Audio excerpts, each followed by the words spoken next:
for Babar Azam. Legend. Still a legend. He is. Now you are comparing Babar Azam with Sachin I'm not Tendulkar. comparing. अगर बाबर एक phase बुरा आया हुआ है, नहीं perform कर पाया कुछ दिनों से, तो उसका मतलब उसकी ग्रेटनेस खत्म नहीं हुई। पिछली परफॉर्मेंस पे उनको इतनी क्रिटिसाइज कर लिया था, बट अनफॉर्चुनेट अगेन 0 पे आउट के चले गए वो। जो हमारे एडवाइजर हैं उन्होंने अभी रिजाइन किया है। जब इतनी आवाम की तरफ से क्रिटिसिज्म आ रहा है और आने से पहले उन्होंने बोला कि भाई मैं छोड़ के जा रहा हूँ। हसन अली का जो इंटरव्यू बड़ा फेमस हुआ था कि भाई किंग कर लेगा तो व्हाट वाज दैट, मतलब देखो शादाब और हसन अली का आप मुकाबला रिजवान या शाहीन से नहीं कर सकते। मेरा सुपरवाइजर आंख बंद करके बैठा होगा, मैं जैसा सिया सफेद करूं, मैं जिसको चाहे रोक दूं। मेरा ख्याल है बाबर को थोड़ा सा ब्रेक ले लेना चाहिए।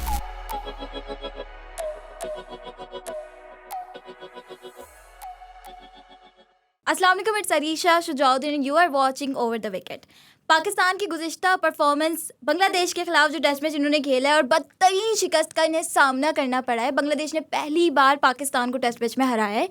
पाकिस्तान वो टीम जो अपने ही होम ग्राउंड में मुसलसल 3 साल से हारती चली आ रही है। इसके पीछे क्या रीज़न है, इस पर ही बात करेंगे। हमारे साथ वेरी नॉन स्पोर्ट्स जर्नलिस्ट मौजूद है, mister Faizan Lakhani. Thank you. कैसे हैं आप? ठीक ठाक अल्हम्दुलिल्लाह। बांग्लादेश ने भी हमें टेस्ट में मार दिया, क्या हुआ ये? देखिए ये बतदरीज मुसलसल चीज़ें होती जा रही है, कोई एक यकमुश्त नहीं हुआ, अचानक नहीं हुआ। पाकिस्तान टीम के साथ वर्ल्ड कप में हम T20 फॉर्मेट में यूएसए से हारे, उससे पहले 50 ओवर फॉर्मेट में हम अफ़गानिस्तान से वर्ल्ड कप में हारे। बहुत सारी चीज़ें पिछले 6-8 माह के दौरान पहली मर्तबा हुई हैं जो शायद किसी क्रिकेट फ़ैन ने सोची ना हो कि ये देखना पड़ेगा। इसकी बहुत सारी वजूहत है, लेकिन सबसे अहम वजह यह है कि हमने अपनी क्रिकेट को स्क्वीज़ करके रखा हुआ है। हमने नया टैलेंट, हमने बैकअप टैलेंट आने का मौका नहीं दिया। आप टीम प्रिपेयर करते हैं ना, तो आप मुसलसल प्लेयर्स को साथ लेके चलते हैं, एक के बाद एक लड़का तैयार होता है। जो इससे पहले जो हम कमज़ोर हरीफ के ख़िलाफ़ सीरीज़ खेल रहे होते थे उसमें भी हम फुल स्ट्रेंथ के साथ जाते थे, और लेकिन जहाँ मौके थे वहाँ हमने यंगस्टर्स को मौके नहीं दिए। जहाँ हम दे सकते थे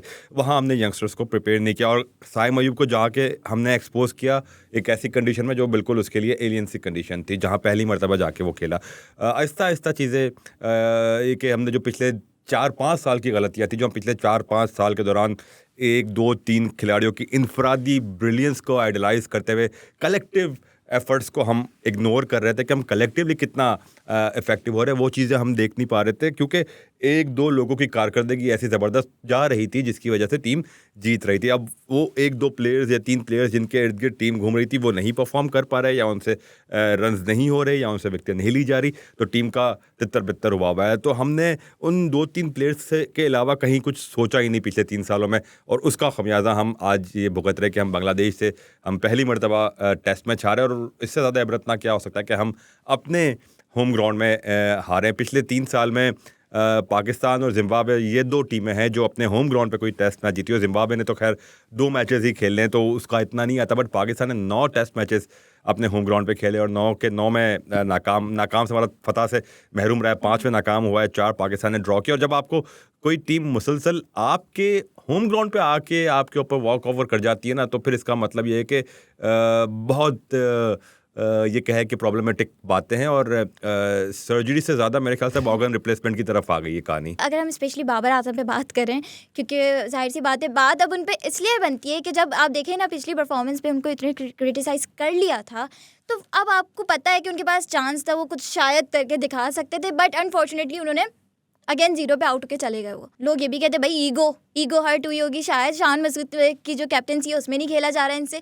आपको क्या रीज़न नज़र आता है बाबर आजम की इस ये ना कंटिन्यूसली बुरी परफॉर्मेंस? देखें बाबर की बुरी परफॉर्मेंस जब वो खुद कप्तान था तब भी कुछ मौक़ों पर उसकी इनफरादी कारकर्दगी बुरी थी। मेरा ख्याल है बाबर को थोड़ा सा ब्रेक ले लेना चाहिए। मैं बाबर की कहीं भी किसी इंटेंशन पे या उसकी टीम के साथ ऑनेस्टी को या सिंसियरिटी को चैलेंज नहीं कर रहा, क्वेश्चन नहीं कर रहा, बट एक हर प्लेयर पे एक अच्छा बुरा वक्त आता है और उसको वहाँ पे एक ब्रेक लेना चाहिए, या कम से कम किसी से मशवरा ज़रूर करना चाहिए। 2016 की सीरीज़ में यूनुस खान बड़ा प्रॉब्लम में थे और बैटिंग ठीक तरह नहीं कर पा रहे थे, उछल कूद के अलावा उनसे कुछ हो नहीं रहा था क्रीज पे आने के बाद। उन्होंने इंडिया के लेजेंड अजहरुद्दीन से बात की और उन्होंने मशवरा दिया कि कैसे बेहतर करना है, और अगले मैच में आके उन्होंने डबल सेंचुरी मार दी। तो बाबर आजम को भी कहीं अपने जोन से बाहर निकल के लोगों से बात करनी चाहिए, डिस्कस करना चाहिए कि वो किस इस वक्त मेंटल फेज में है, उनका फोकस इस वक्त क्या है और वो उससे कैसे बेहतर हो सकते हैं। अपने सीनियर से मशवरा लें। जो बीच में कुछ ऐसी चीज़ें आई थी कि कहीं कोचेस ने बाबर आजम को बताने की कोशिश की, बट बाबर वाज लाइक के आई नो मुझे कैसे हैंडल करना है। देखिए हर किसी पे ये फेज आती है कि यू नीड हेल्प। मैं अगर ये सोच लूँ कि मुझे सब कुछ आता है और मैं अपने अतराफ के लोगों से मशवरा ना करूँ जब मैं फंस रहा हूँ, तो फिर मैं उस उलझन से कभी ना निकल पाऊंगा। कहीं ना कोई कैसी उलझन में आप उलझ जाते हैं जिससे निकलने के लिए आपको किसी ना किसी की सपोर्ट की जरूरत है। इसके लिए ज़रूरी नहीं है कि आप बहुत बड़े किसी लेजेंड से बात करें, आप अपने किसी साथी क्लब क्रिकेटर से ही बात कर ले, वो आपको कोई ऐसा पॉइंट बता सकता है कि जिससे आप उस उलझन से या उस मेंटल ब्लॉक से निकलने में कामयाब हो जाए। देखिए बाबर आजम की ग्रेटनेस में किसी को शोभा नहीं है, वो बहुत बड़े बैट्समैन है और इसमें किसी को कोई शक नहीं होना चाहिए, और बाबर को खुद भी कोई शक नहीं होना चाहिए, और बाबर को यह भी मालूम होना चाहिए कि किसी से मशवरा कर लेने से उनकी ग्रेटनेस पे कोई आंच नहीं आ जाएगी। और जिस तरह बाबर आजम को दुनिया भर में आइडलाइज किया जाता है, दुनिया का कोई ऐसा बैटर नहीं है जो इस वक्त खड़ा होकर बाबर आजम को सपोर्ट करने के लिए नहीं आएगा, स्टेप अप नहीं करेगा। बिल्कुल ऐसा, लेकिन ये एतराफ़ तो देखें जब होगा ना, जब वो एक्सेप्ट करेंगे। खेलते हुए देख लिया जाए तो कहीं ऐसा नहीं लगता कि उनको ये एक्सेप्टेंस उन तक आ रही है कि मैं शायद बुरा खेल रहा हूँ, और पता उनको होगा लेकिन एक्सेप्ट नहीं कर रहे हैं। ये एक्सेप्ट ना करने की वजह क्या आपको नज़र आती है? देखिए मैं ये तो नहीं कहूँगा कि इसमें बाबर की कोई ईगो का मसला है। हमने बाबर को इस तरह पिछले 4-5-6 सालों में, 4-5-6 तो बहुत ज़्यादा कह रहा हूँ, पिछले 3-4 सालों में जिस तरह हमने बाबर को ट्रीट किया, और ख़ास तौर पर रमीज़ राजा साहब के दौर में जिस तरह बाबर आजम को ट्रीट किया गया था, और जिस तरह रमीज़ राजा, और इसने बहुत सारी चीज़ें पाकिस्तान टीम में ख़राब की है ऑनेस्टली। जिस तरह रमीज़ राजा साहब कहते थे कि बाबर आजम हमारी रेड लाइन है और बाबर आजम के अलावा कोई बात नहीं होगी। यार देखो, कप्तान को सपोर्ट करना एक अलग बात है, बट आप बीइंग चेयरमैन आपको हर किसी को अकाउंटेबल रखना चाहिए। पब्लिकली आके आप इस तरह कहेंगे कि यार इसके अलावा तो कुछ नहीं है। यार हर चीज़ रमीज़ राजा के दौर में बाबर आजम से पूछ के होती थी, यहाँ तक कि किट का डिज़ाइन भी, किट की क्वालिटी भी, wickets and all, I mean हर चीज़। देखें क्रिकेटिंग नॉन क्रिकेटिंग चीज़ों में बाबर आजम से मशवरे लिए जाते थे। आप कप्तान को एक टीम के मामला तक आप ठीक है रखें, सपोर्ट करें, बट आप किसी भी अब आप उस वक्त आप देखें कि क्या शाहीन उस वक्त परफॉर्म नहीं कर रहा था, क्या रिजवान उस वक्त के परफॉर्मर्स नहीं थे, क्या वो प्लेयर्स फील नहीं करते हो गए क्या यार हम भी तो परफॉर्म कर रहे हैं, सिर्फ बाबर क्यों कर रहे हैं चेयरमैन साहब? तो ये फेवरेटिज्म आ जाता है ना फिर बीच में। तो फिर वो चीज़ें देखें, ना चाहते हुए भी प्लेयर ये सोचने में मजबूर होता है। ये चीज़ें नेचुरल है, ये कुदरती है, ये इंसानी फितरत है कि उसके जहन में ये बात आती है कि क्या यार मैं क्यों किस बात के लिए परफॉर्म कर रहा हूँ, हमें क्या कमी है। हाँ, तो ये चीज़ें हैं। तो इस चीज़ में भी बड़ा जो हम बात करें ना ग्रुपिंग या डिसहार्मनी या अदम इत्तेफाक आपस में, तो ये छोटा छोटा जो टक टक टक टक करके जो नकील पड़ती रही ना, वो उसका कहीं ना कहीं जाके वो फटती है। और फिर क्रिकेट बोर्ड ही नहीं, अब टीम की भी बात करें, जैसे हसन अली का जो इंटरव्यू बड़ा फेमस हुआ था कि भाई किंग कर लेगा, तो व्हाट वाज दैट? मतलब क्रिकेट बोर्ड तो स्पेशल अटेंशन दे ही रहा है, टीम ने भी आपको सर पे बिठाया हुआ है, तो वजह क्या है? देखिए दोस्तियाँ यारें तो होती है ना यार। दोस्त तो अब मुझसे कोई पूछेगा और मेरे दोस्त के बारे में कोई बात करेगा तो मैं तो उसकी तारीफ पब्लिकली करूंगा ना, तो इसमें तो कोई दो राय नहीं। मतलब खिलाड़ी तो देखो at the end of the day खिलाड़ी तो एक दूसरे को मोरली सपोर्ट करेंगे पब्लिक में, इसमें आपको कोई चीज़ नेगेटिव देखने की जरूरत नहीं है।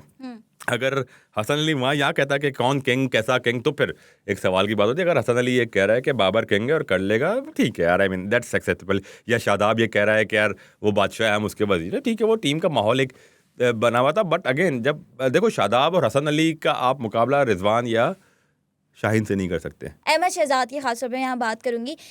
अब देखें उनका बनता है इस तरीके से क्रिटिसाइज़ करना बाबर आजम को, या किसी भी टीम के जो हमारे खिलाड़ी हैं किसी को भी इतना इस हद तक क्रिटिसाइज़ करना क्या उनका बनता है? जब उन्होंने पूरी उनको चांस मिला, पूरी उन्होंने क्रिकेट खेल ली, फिर भी अगर आउटकम इतना नहीं अच्छा दे पाए, तो अब किस बात का? हम किसी का मुंह रोक सकते हैं? हम अहमद शहजाद को रोक सकते हैं? उसका हक है, उसको जो राय देनी है दे। अहमद शहजाद, चाहे अहमद शहजाद हो, चाहे शाहिद आफरीदी हो, चाहे कोई भी XYZ प्लेयर हो, क्या हम कादिर ख्वाजा को रोकते हैं कि क्यों कर रहा है, या शोएब जट को हम रोकते हैं, या हुज़ैफा को रोकते हैं, या अरीशा को कोई रोकता है, या फैज़ान लखनी कोई रोकता है अपनी राय देने से कि नहीं तुम ये क्या बात कर रहे हो?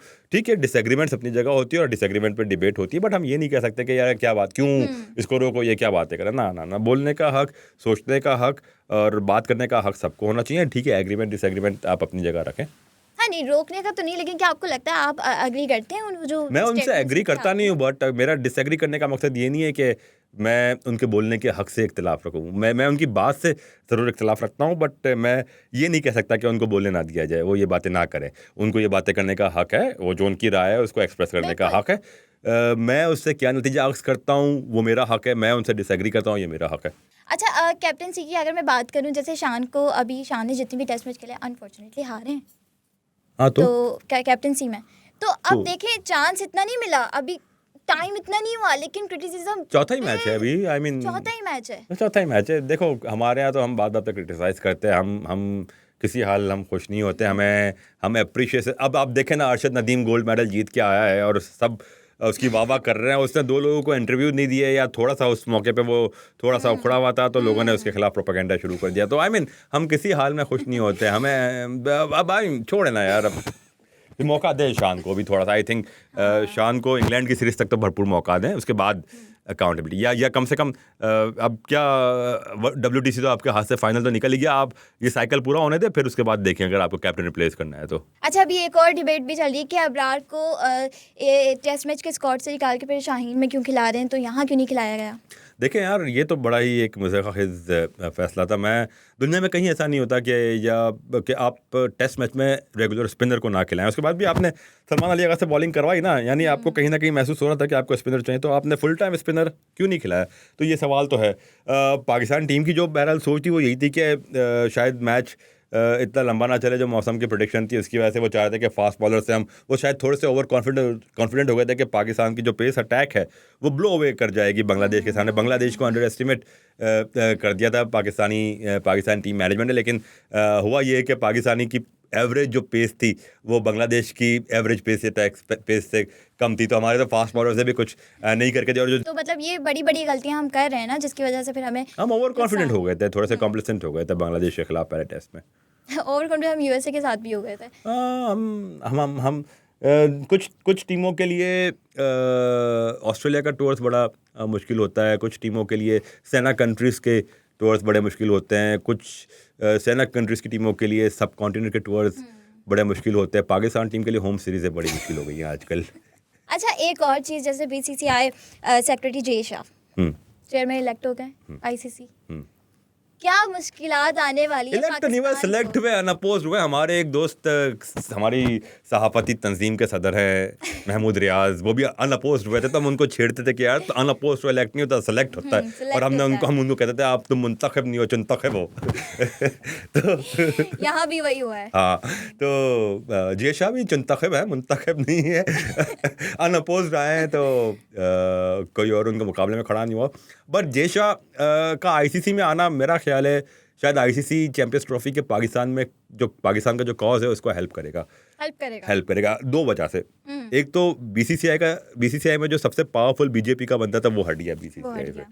ICC में बैठ के वो बीजेपी की पॉलिटिक्स नहीं कर पाएंगे। BCCI में बैठ के तो वो उनका पॉइंट ऑफ व्यू चला सकते थे। ICC में बैठ के जब जय शाह एक अपर पोजीशन में आ गए ना, तो फिर उनको गेम के बारे में सोचना पड़ेगा, उनको एक कंट्री की पॉलिसी के बारे में नहीं सोचना पड़ेगा। तो वहाँ से फिर वो अपनी पोजीशन, अपनी एक ग्लोबल पोजीशन को भी देखेंगे, क्योंकि अब क्रिकेट को आगे जाके ओलंपिक्स में आना है। और अगर क्रिकेट का चेयरमैन, ICC का चेयरमैन अगर इस तरह की हरकतें करेगा कि वो मुल्कों की पॉलिटिक्स को इन्वॉल्व करेगा अब क्रिकेट में, तो फिर क्रिकेट का जो ओलंपिक्स का कॉज है उससे वो वहाँ पर अफेक्ट करेगा। तो मेरे ख्याल है कि मुझे तो हमेशा से ही बड़ी गट फीलिंग रही है कि चैंपियंस ट्रॉफी जब पाकिस्तान में होगी, इंडिया की टीम आएगी, और अब मेरे ख्याल है पाकिस्तान की पोजीशन और बेहतर हो जाएगी जय शाह के ICC में आने के बाद। Are you sure कि इंडिया आ रही है? I am confident.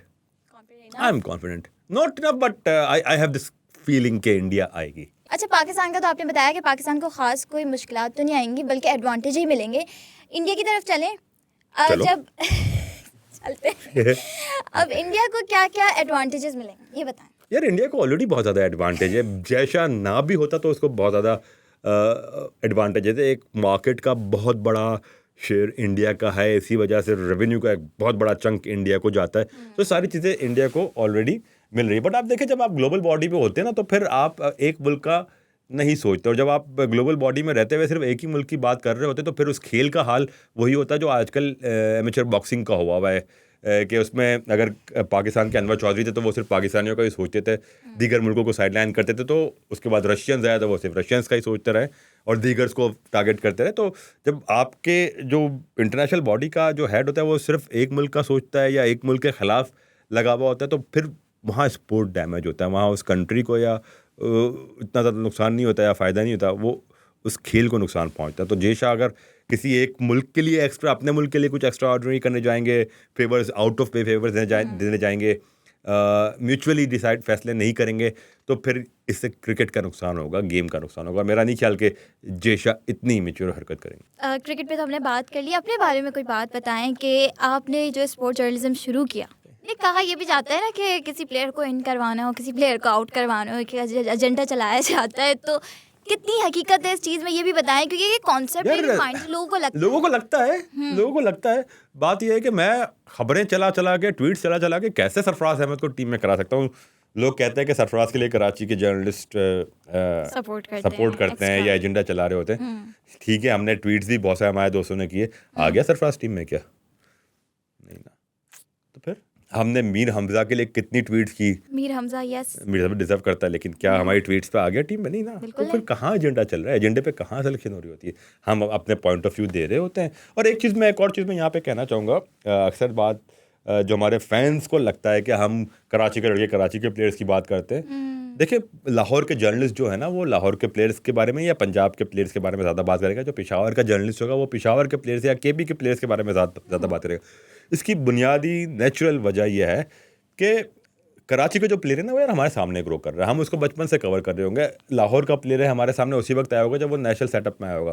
कराची को प्लेयर को हम बहुत ज़्यादा पहले से देख रहे होंगे। शायद उसकी पूरी स्ट्रगल, उसकी पूरी जर्नी हमने देखी होगी। तो जिसकी पूरी स्ट्रगल, पूरी जर्नी हमने देखी है, तो हमारा ऑटोमेटिकली उसके लिए सॉफ्ट कॉर्नर होगा, हमारी ऑटोमेटिकली थोड़ा सा टिल्ट उसके लिए होगा। तो इसमें ये नेचुरल सी बात है।